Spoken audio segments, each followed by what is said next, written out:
आज हम आप लोगों को फ्लोएम टिश्यू अथवा अधोवाही ऊतक के बारे में बताएंगे। तो पूरी जानकारी के लिए मेरा पूरा वीडियो लास्ट तक देखिए। चलिए शुरू करते हैं।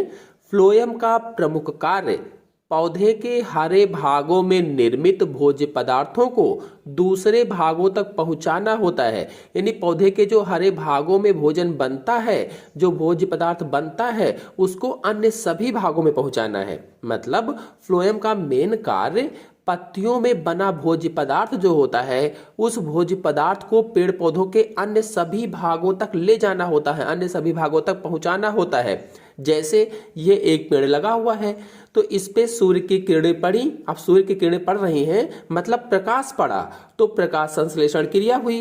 यदि आप लोग प्रकाश संश्लेषण क्रिया नहीं जानते क्या होती है, तो मेरे चैनल में वीडियो अपलोडेड है, आप लोग जाकर के देख सकते हैं। तो सूर्य का प्रकाश पड़ा, प्रकाश संश्लेषण क्रिया हुई और भोजन बन गया। अब जो भोजन बना उसे पेड़ के अन्य सभी भागों तक पहुंचाने का कार्य फ्लोएम ऊतक का होता है या फ्लोएम टिश्यू का होता है, या हिंदी में कहें तो अधोवाही ऊतक का होता है। ये फ्लोएम ऊतक जो है, इसमें 4 प्रकार की कोशिकाएं पाई जाती हैं। यानी फ्लोएम ऊतक 4 प्रकार की कोशिकाओं से मिलकर बना होता है। वे 4 प्रकार की कोशिकाएं कौन सी हैं? तो पहली है चालनी नलिकाएं, अथवा अंग्रेजी में सीव ट्यूब्स कहा जाता है, सीव ट्यूब्स।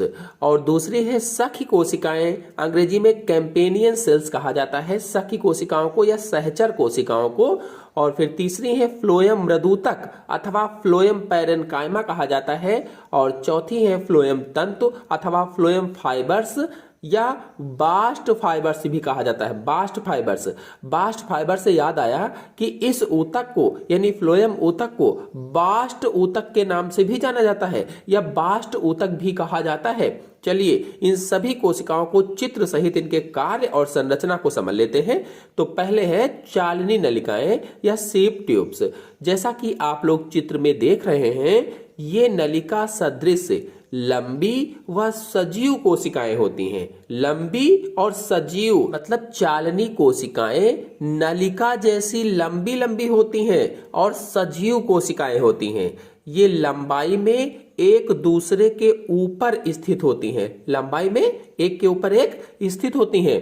इनकी अनुप्रस्थ भित्ति चलनी के समान छिद्र युक्त होती है। जैसे चलनी होती है घर में आटा चालने वाली, बिल्कुल उसी तरह से छिद्र युक्त होती है। मतलब इस प्रकार की जो सेल्स होती हैं, इन सेल्स की ट्रांसवर्स वाल जो होती है, वो ट्रांसवर्स वाल में बहुत से छिद्र पाए जाते हैं, बहुत से छिद्र होते हैं। बिल्कुल उसी तरह से जैसे घर में आटा चालने वाली चलनी होती है, वैसे ही इसीलिए इन्हें चालनी पट्टिकाएं भी कहा जाता है, चालनी पट्टिकाएं।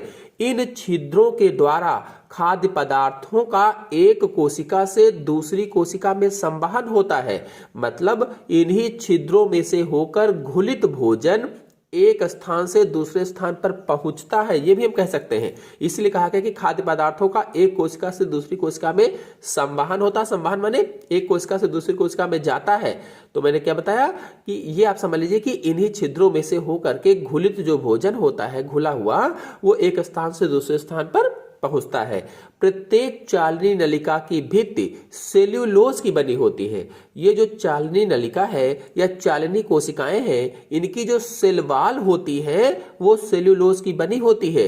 और इन कोशिकाओं की सेल वाल अथवा कोशिका भित्ति पतली पतली सी होती है, पतली है, और मैंने बताया सेल्यूलोज की बनी होती है। चालनी नलिकाओं में केंद्रक नहीं होता है, यानी ये जो कोशिकाएं होती हैं चालने वाली, इनमें केंद्रक या न्यूक्लियस नहीं पाया जाता है। मतलब चालनी कोशिकाओं में न्यूक्लियस का अभाव होता है, न्यूक्लियस एब्सेंट होता है। अथवा हम ये भी कह सकते हैं कि प्रारंभिक अवस्था में तो केंद्रक होता है, लेकिन बाद में समाप्त हो जाता है, खत्म हो जाता है। चलिए अब सह कोशिकाओं या सखी कोशिकाओं को चित्र सहित इनकी संरचना और कार्य को समझ लेते हैं। तो प्रत्येक चालनी नलिका के साथ ही पार्श्व में एक अन्य कोशिका भी होती है। पार्श्व माने बगल में एक अन्य कोशिका भी होती है, जिसे सखी कोशिकाएं या सह कोशिकाएं या सहचर कोशिकाएं कहा जाता है। मतलब ये कोशिकाएं चालनी नलिकाओं से लगी हुई या चालनी कोशिकाओं से लगी हुई पाई जाती हैं, या कह लीजिए कि ये चालनी नलिकाएं जो हैं, इन नलिकाओं की दीवारों के साथ साथ एक या दो लाइनों में लगी रहती। कौन? सखी कोशिकाएं। ये कोशिकाएं पतली और लंबी होती है, पतली पतली सी होती है, लंबी सी होती है। इनकी कोशिका भित्ति अथवा सेल वॉल भी पतली होती है। कोशिकाएं भी पतली हैं, कोशिका भित्ति भी या सेल वॉल भी पतली होती है।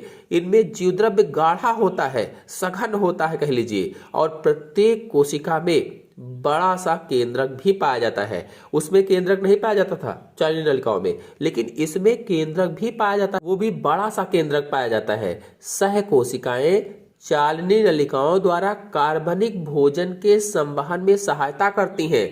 मतलब जो सखी कोशिकाएं होती हैं, ये चालनी कोशिकाओं या चालनी नलिकाओं की क्रियाओं पर नियंत्रण रखती हैं, भोजन का संवहन करती हैं। फिर अगला है फ्लोएम मृदूतक अथवा फ्लोएम पैरेन्काइमा।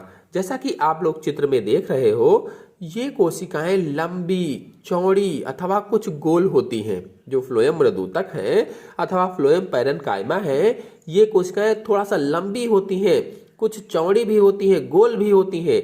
ये जीवित कोशिकाएं होती हैं, मृत नहीं होती हैं। ये चालनी नलिकाओं के बीच बीच में मिलती हैं। जो चालनी कोशिकाएं हैं उनके बीच बीच में हैं, अथवा कह लीजिए कि चालनी नलिकाओं के बीच बीच में पाई जाती हैं। ये कार्बनिक भोजन का संग्रह करती हैं या भोजन को इकट्ठा करने का कार्य करती हैं। फिर अगली कोशिका है फ्लोएम तंतु। तो ये फ्लोएम तंतु जो होता है, ये फ्लोएम में पाए जाने वाले दृढ़ोतक हैं या स्क्लेरेन्काइमा होते हैं। फ्लोएम में पाए जाने के कारण ही इन्हें फ्लोएम तंतु कहा जाता है या फ्लोएम फाइबर्स कहा जाता है। इनकी भित्ति मोटी सी होती है, यानी इन कोशिकाओं की जो भित्ति होती है, जो सेल वॉल होती है, वो मोटी होती है, थिन होती है। इनमें साधारण गर्त होते हैं, छोटे छोटे से साधारण से सिंपल से गर्त भी पाए जाते हैं। ये पौधों को दृढ़ता व यांत्रिक शक्ति प्रदान करती हैं, पौधों को दृढ़ बनाती हैं, थोड़ा सा कठोर बनाती हैं, और यांत्रिक शक्ति यानी उनको खड़ा रखने में सहायता करती हैं। ये कपड़ा, रस्सी आदि बनाने के काम आती हैं। जो फ्लोएम तंतु होता है, कपड़ा बनाने के काम आता है, रस्सी बनाने के काम आता है, आदि चीजों में फ्लोएम तंतु का उपयोग किया जाता है, फ्लोएम फाइबर्स का उपयोग किया जाता है। अब तक की मैंने आपको बताया कि फ्लोएम क्या है, इसका कार्य क्या है, और इसमें कितने प्रकार की कोशिकाएं बताई। तो 4 प्रकार की कोशिकाएं, चालनी नलिकाएं, सखी कोशिकाएं, फ्लोएम मृदूतक और फ्लोएम तंतु पाए जाते हैं। इन सभी कोशिकाओं को मैंने चित्र सहित इनकी संरचना और कार्य को बताया। और फ्लोएम ऊतक का कार्य मैंने आपको बताया कि पत्तियों में बने भोज्य पदार्थ को पेड़ पौधों के सभी भागों तक पहुंचाना। और पत्तियों में भोज्य पदार्थ कैसे बनता है, तो मैंने बताया कि प्रकाश संश्लेषण के माध्यम से बनता है। और प्रकाश संश्लेषण के माध्यम से जो प्रकाश संश्लेषण क्रिया होती है, वो पूरी क्रिया होती है। अगर आप प्रकाश संश्लेषण क्रिया के बारे में जानना चाहते हैं, कैसे क्या होती है, तो मेरे चैनल में वीडियो अपलोडेड है, आप लोग जाकर के देख सकते हैं। तो प्रकाश संश्लेषण क्रिया होकर के भोजन का निर्माण होता है, फिर उसी भोजन को फ्लोएम ऊतक लेकर के पेड़ पौधों के विभिन्न भागों तक जाता है। तो इस प्रकार से फ्लोएम ऊतक आपको अच्छी तरह से समझ में आ गया होगा।